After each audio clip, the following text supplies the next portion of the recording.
Put on your reading glasses, ladies and gentlemen. We have got to take a look at the wild card standings. Spectacles. Oh, now I see you. There you are. And welcome into the Rowdy Studios, where we're talking wild card. My name is Bassmasters. That's Buzz Cutler.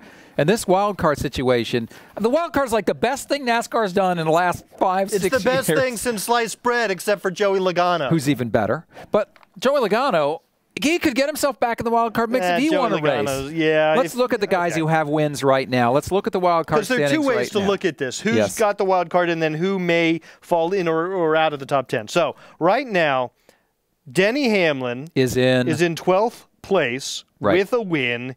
He is 26 plus 7. What's 26 plus 7? 33 points behind Tony Stewart in 10th. So he needs that many points to get into the chase via the top 10. Right, but right now he's in via the wild card. A win. Brad Keselowski is in 14th with 2 wins.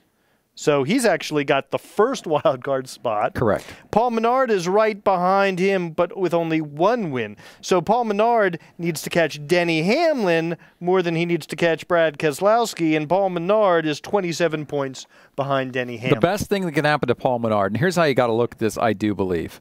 For Hamlin and Keselowski, you hold the 2 wild card spots right now. For them to miss out on the wild card, they've got to wreck a couple of times, I think. I think it's more likely that Hamlin would miss out than Keselowski, because Keselowski has 2 wins. If, like, a Clint Boyer or a Tony Stewart, are outside of the top 10 with a win, they could trump Hamlin. But they won't trump Keselowski. Very true. Now, the other way to look at it is, what if Denny Hamlin gets into the chase via the top 10? All of a sudden, that wild card spot becomes available to, in this case, Paul Menard, assuming someone like Tony or someone else doesn't win who might need that spot. So I think if you're looking for the wild card spot and you don't have it right now, but you've got to win, what you'd really like to see is Denny Hamlin make the top 10 and open up that second wild card spot. That's why his wreck at Watkins Glen was such a bad thing for a guy like David Reagan. I mean, David Reagan's wreck was bad, but for Paul Menard. And for Paul Menard especially. I mean, Paul Menard, again, he had a wreck at Watkins Glen. That was painful for him. You look at Marcus Ambrose, he's outside the top 20. He's got to make up some ground. But there's no way he's passing Keselowski and Hamlin. He would need Hamlin to get into the top 10 on his own merits. And try to pass Menard. Right now, Ambrose is in 22nd. He's 50 points behind Hamlin.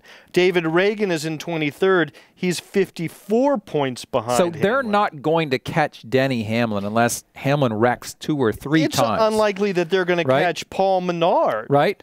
Paul Menard, 23 points. Ambrose has 23 points. But see, I think the thing you have to remember is you can make up 23 points in a race. Because if a guy wrecks and finishes 40th, that's 3 points. Okay, and you finish, 12th or 13th, you're looking at 30-some points, aren't you? 25 to 30 points in there. So if a guy wrecks, I mean, you can make up 20 points like that. Here's the other thing to say about Denny Hamlin. Michigan, he's won there. Richmond, he's almost automatic there. It's he's almost as good at Richmond as he is at He's come very close at Bristol. He's come close at Bristol. So it's not certainly a reach to think Denny Hamlin could get a second win. Nor is it a reach to think he could make it into the top 10 on points and not need the wild card at all. Right. So who would he kick out? Right now, it would be Tony Stewart or Dale Earnhardt Jr. Neither of them has a win. Wins. Exactly. So those are the guys that need to win. There's a lot going on in this wild card chase. You got to keep your eye on it every single week. But I think if you're one of the guys to the win, you need Denny Hamlin in the top 10. I think right now you can dial in Brad Keselowski. He's got the 2 wins. I think it would be highly unlikely for him to fall out of the chase. He'd have to fall out of the top 20 to fall out of the chase. Seems unlikely. Seems unlikely to me, too. All right, that's our look at the wild card. It's changing by the minute. For Buzz Cutler, I'm Bassmasters. We will see you next time. Rowdy.com. Say it like it is. Say what like it is? Rowdy.com.